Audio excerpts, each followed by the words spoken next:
दोन्ही राष्ट्रवादींनी एकत्र यावं अशी तयारी करणाऱ्या अजित पवारांच्या पक्षातच आता नव्यानं फूट पडणार का? अजित पवारांच्या निधनानंतर 3-1 महिन्यातच काय घडलंय? असे एक ना अनेक प्रश्न निव्वळ उपस्थितच होत नाहीत, तर तसे वारे वाहू लागलेत. आणि या सगळ्यांच्या केंद्रस्थानी आहे ती एक क्लिप. सुनेत्रा पवारांच्या तिरक्या चालीमागही हीच क्लिप आहे. त्यातच रोहित पवार यांनीही प्रफुल्ल पटेल आणि सुनील तटकरे ही जोडगळी तब्बल 22 आमदार घेऊन भाजपमध्ये जाणार आहेत असा दावा केलाय. पण खरंच राष्ट्रवादी काँग्रेसमध्ये पुन्हा एकदा फूट पडणार आहे का? या सगळ्या खेळात भाजपनं पटेल आणि तटकरेंना ग्रीन सिग्नल दिलाय का? फाटाफुटीत दोन्ही राष्ट्रवादी काँग्रेस पुन्हा एकत्र येणार का? आणि सगळ्यात महत्त्वाचं म्हणजे राष्ट्रवादीतील या संघर्षाला कारणीभूत असलेल्या त्या क्लिपमध्ये नेमकं काय दडलंय याचीच इनसाइड स्टोरी मी तुम्हाला या व्हिडिओमध्ये सांगणार आहे. त्यामुळे व्हिडिओ शेवटपर्यंत बघा. आणि पुढे जाण्याआधी आपल्या सगळ्यांना विनंती आहे की प्लीज तुम्ही अजूनपर्यंत TOD मराठीला सबस्क्राईब केलं नसेल तर लगेच सबस्क्राईब करा. नमस्कार, मी सदानंद घायल, तुम्ही बघताय TOD मराठी. राजकारणात कोणतीही गोष्ट अचानक घडत नाही, त्याची एक संगती असते. एक एक डॉट आपण जोडत गेलो की आपल्याला घटनाक्रमाचा नेमका अर्थ काय ते उलगडायला सुरुवात होते. त्यामुळे आपण सुरुवातीलाच हा घटनाक्रम काय ते समजून घेऊ. राष्ट्रवादीत सध्या जे काही सुरू आहे त्याची सुरुवात 16 फेब्रुवारीला झाली. अजित पवार यांच्या निधनानंतर पक्षात नेतृत्वाची मोठी पोकळी निर्माण झाली होती. याच पार्श्वभूमीवर पक्षाचे तत्कालीन राष्ट्रीय कार्याध्यक्ष प्रफुल्ल पटेल, प्रदेशाध्यक्ष सुनील तटकरे आणि ब्रिजमोहन श्रीवास्तव यांनी 16 फेब्रुवारीला निवडणूक आयोगाला एक पत्र पाठवलं. त्या पत्रात त्यांनी पक्षाच्या घटनेमध्ये एक महत्त्वाचा बदल सुचवला.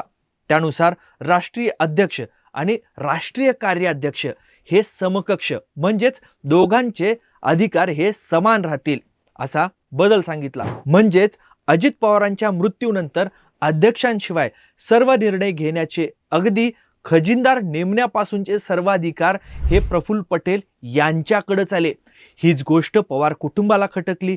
संशयाची पाल इथं चुकचुकवायला सुरुवात झाली. त्यानंतरच अवघ्या काही दिवसात 26 फेब्रुवारीला मुंबईत वरळी इथं राष्ट्रवादी काँग्रेस पक्षाचं राष्ट्रीय अधिवेशन झालं. त्यात सुनेत्रा पवार यांची एकमतानं पक्षाच्या राष्ट्रीय अध्यक्ष म्हणून निवड करण्यात आली. आणि इथूनच पवार कुटुंबाचा खरा पलटवार सुरू झाला. लगेच 10 मार्चला सुनेत्रा पवार यांनी निवडणूक आयोगाला एक पत्र पाठवलं. त्यात 28 जानेवारी म्हणजेच अजित पवारांचा मृत्यू ते 10 मार्च या काळात पक्षाकडून जो काही पत्रव्यवहार झाला असेल तो निरस्त करावा, तो अजिबात ग्राह्य धरू नये असं आयोगाला सांगितलं. म्हणजेच पटेल तटकरेंनी 16 फेब्रुवारीला पक्षाचा ताबा मिळवण्याचा जो ठराव घेतला होता तो ठरावच सुनेत्रा पवारांनी रद्दबातल ठरवला. यानंतर पडला तो 29 एप्रिलचा लेटर बॉम्ब. सुनेत्रा पवार यांनी निवडणूक आयोगाला सुधारित राष्ट्रीय कार्यकारिणीची यादी धाडली. या यादीत प्रफुल्ल पटेल यांच्या नावासमोरून राष्ट्रीय कार्याध्यक्ष आणि सुनील तटकरे यांच्या नावासमोरून राष्ट्रीय सरचिटणीस आणि प्रदेशाध्यक्ष ही पदच गायब करण्यात आली.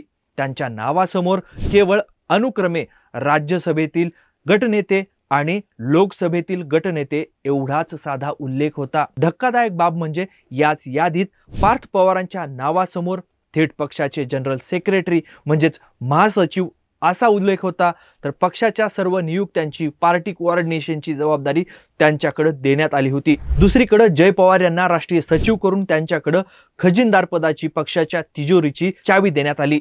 एवढंच नाही तर नेहमी जुन्या जाणत्या नेत्याकडे दिलं जाणारं शिस्तपालन समितीचं अध्यक्षपदही जय पवार यांनाच देण्यात आलं. म्हणजेच कधी पक्षविरोधी कारवाईच्या नावाखाली कारवाई करण्याची वेळ आली तर अत्यंत गोपनीयपणे खेळ खल्लास करता येईल असा हा निर्णय होता. पण हे सगळं एवढ्या वेगात का सुरू झालं असा प्रश्न आता तुम्हाला पडला असेल. तर त्याचं कारण आहे ती क्लिप. काय आहे त्या क्लिपमध्ये? तर काही दिवसापूर्वी सुनेत्रा पवार यांना एक क्लिप ऐकवण्यात आली होती. पण त्याआधी अजितदादा हयात असताना त्यांना ही क्लिप ऐकवण्यात आली होती. अत्यंत विश्वसनीय सूत्रांनी TOD मराठीला दिलेल्या माहितीनुसार या कथित क्लिपमध्ये प्रफुल्ल पटेल हे अजित पवार यांच्या विरोधामध्ये बोलताना आढळतात. पक्षाच्या रचनेमधील अजित पवारांच्या भूमिकेविषयी भाष्य करतात. हीच क्लिप अजित पवारांनाही ऐकवण्यात आली. त्यानंतर अजित पवारांनीच दिल्लीत प्रफुल्ल पटेलांना पर्याय शोधायला सुरुवात केली होती. विशेष म्हणजे क्लिप ऐकवणारा हा नेता विदर्भातलाच होता असंही या सूत्रांचं म्हणणं आहे. अजित पवारांच्या निधनानंतर सुनेत्रा पवार यांनाही हीच क्लिप ऐकवण्यात आली. त्यानंतरच सुनेत्रा पवारांनी आक्रमकपणे पावलं टाकायला सुरुवात केल्याचा दावा या सूत्रांचा आहे. मग या घटनाक्रमाचा नेमका अर्थ काय? याचा साधा सरळ सोपा अर्थ असा आहे की आता राष्ट्रवादी काँग्रेस पक्ष हा पूर्णपणे सुनेत्रा पवार, पार्थ पवार आणि जय पवार या पवार कुटुंबाच्या हातात एकवटलाय. पक्षातली कोणतीही छोटी मोठी नियुक्ती आता पार्थ पवार यांच्या मार्फतच होईल आणि आर्थिक नाड्या या जय पवार यांच्याच हातात असतील. पक्षातल्या नेत्यावर कोणती कारवाई करायची हे आता शिस्त पालन समितीचे अध्यक्ष म्हणून जय पवारच ठरवतील. यामुळेच राष्ट्रवादी काँग्रेस हा पक्ष आता कायदेशीररित्या प्रायव्हेट लिमिटेड कंपनी बनण्याच्या दिशेनं चाललाय अशी चर्चा सुरू झाली आहे. यातूनच शरद पवार, अजित पवार यांच्यासोबत काम केलेल्या प्रफुल्ल पटेल, सुनील तटकरे, छगन भुजबळ, धनंजय मुंडे या भाजपशी जवळीक असलेल्या नेत्यांना अत्यंत शिस्तबद्ध पद्धतीनं साईडलाईनला केलं जाते. पटेल तटकरेंची पंख कापतानाच भुजबळ आणि मुंडे यांच्यासारख्या ओबीसी नेत्यांनाही या नव्या वर्किंग कमिटीमध्ये कोणतंही महत्त्वाचं स्थान देण्यात आलेलं नाही. आता तुम्हाला प्रश्न पडला असेल की सुनेत्रा पवार आणि पार्थ पवार हे पक्ष स्वतःच्या कुटुंबाच्या ताब्यात का घेत आहेत? तर याचं महत्त्वाचं कारण आहे अविश्वास आणि पक्षावरील ताबा गमावण्याची भीती. 16 फेब्रुवारीच्या पत्रानं पटेल आणि तटकरे यांनी पक्षावर ताबा मिळवण्याचा जो प्रयत्न केलेला होता, जो प्रयत्न समोर आलेला होता, त्यातूनच सुनेत्रा पवार आता अत्यंत सावध झालेले आहेत. पक्षाची सूत्र आपल्या हातात ठेवली नाहीत किंवा घेतली नाहीत तर हे ज्येष्ठ आणि अनुभवी नेते पक्षावर कधीही ताबा मिळवू शकतात अशी भीती पवार कुटुंबाला 16 फेब्रुवारीच्या पत्रामुळे वाटत असावी. नवीन कार्यकारिणी नेमताना केवळ कुटुंबाच्या विश्वासातल्या कायदेशीर पेच निर्माण झाल्यास आपल्या बाजूने उभे राहतील अशांनाच संधी देण्यात आली आहे.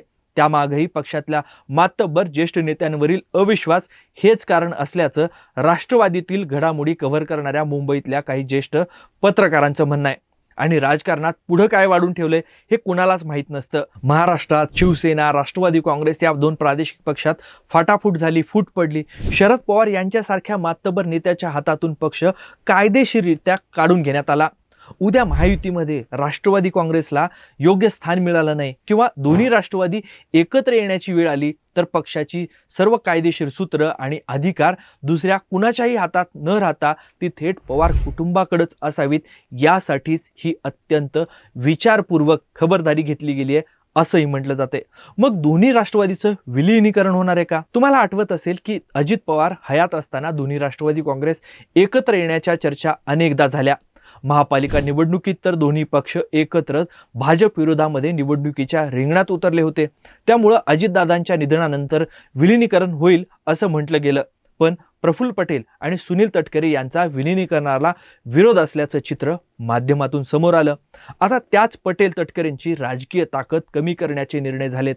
त्यामुळं हा निर्णय दोन्ही राष्ट्रवादींच्या एकत्रीकरणाच्या दिशेनं टाकलेलं पहिलं पाऊल आहे असं म्हणायला पूर्ण वाव आहे. मग या सगळ्यांचे पुढं पडसाद कसे उमटू शकतात? तर राष्ट्रवादीतील याच संघर्षाचं पुढं काय होणार आहे याबद्दल वेगवेगळ्या शक्यताही व्यक्त केल्या जात आहेत. पहिल्या शक्यतेला शरद पवारांच्या राष्ट्रवादी काँग्रेसचे आमदार रोहित पवार यांनीच तोंड फोडले. त्यांच्या मते पटेल आणि तटकरे हे 2029च्या निवडणुकीच्या तोंडावर राष्ट्रवादीचे 22 आमदार घेऊन भाजपमध्ये जाणार आहेत. याच शक्यतेची सर्वाधिक चर्चा सध्या सुरू आहे. पण स्वतः सुनील तटकरे यांनीच हे दावे फेटाळून लावलेत.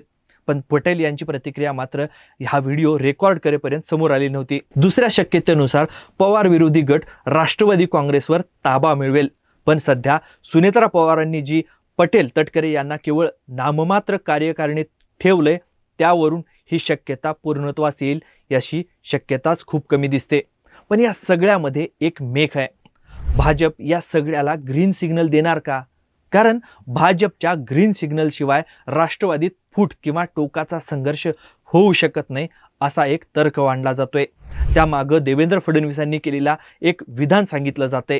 अजितदादांच्या निधनानंतर राष्ट्रवादीच्या विलिनीकरणाची चर्चा खूप जोरात सुरू होती.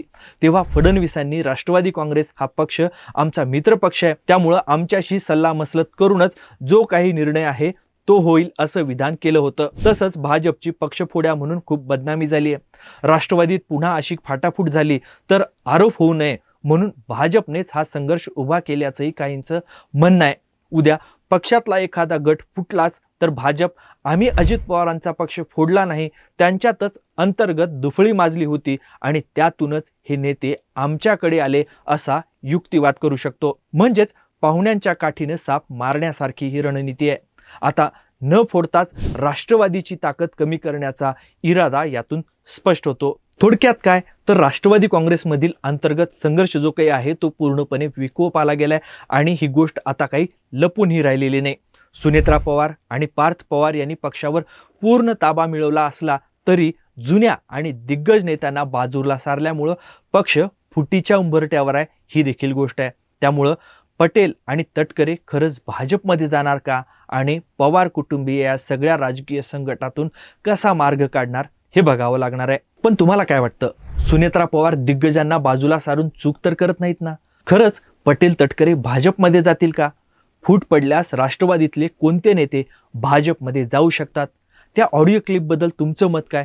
कमेंट बॉक्समध्ये नक्की सांगा. तुम्हाला हे पडद्यामागचं राजकीय विश्लेषण आवडलं असेल तर व्हिडिओला लाईक करा, व्हिडिओ मित्रमंडळींना शेअर करा आणि अशाच व्हिडिओसाठी तुम्ही अजूनपर्यंत TOD मराठीला सबस्क्राईब केलं नसेल तर यूट्यूबवर लगेच सबस्क्राईब करा.